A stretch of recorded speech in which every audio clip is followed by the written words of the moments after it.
This is my tent. I've been getting some sand.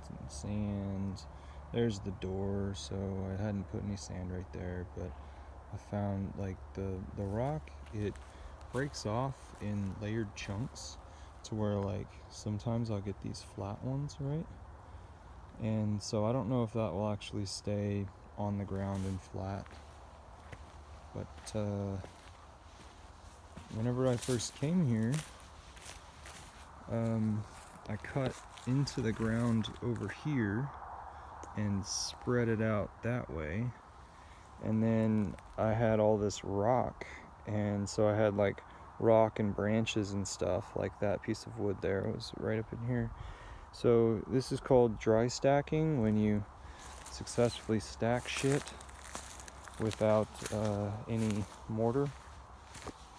And of course I did that at my house, so I've had a lot of practice.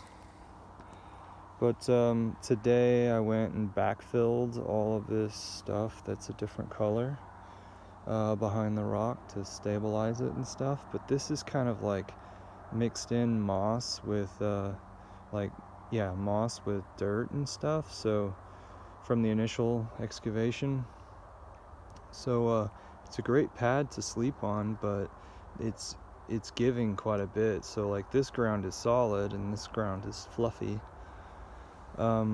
So I think what I'm gonna do is put the sand all along this side and along the other side, and then put the tile-like rock all throughout there, and just have it to where, okay, you got a pretty nice sized tent pad here.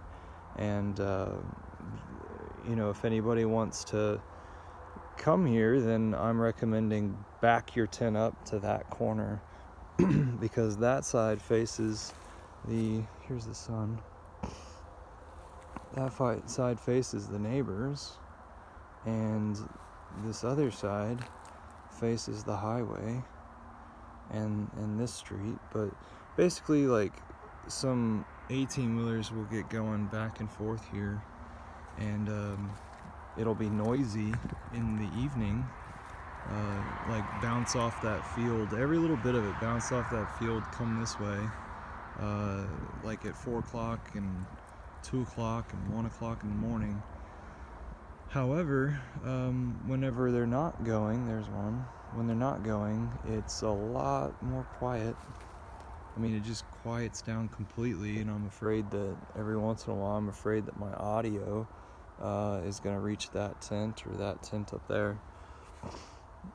And then there's the library, which is like a garage and storage, and then it's our techie room and storage, and turning into solarium on the far side of it, and that's facing south.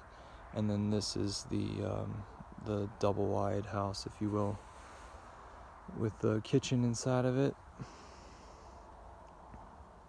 Cool. So I need to finish this stuff, but I've got a few other things to tie up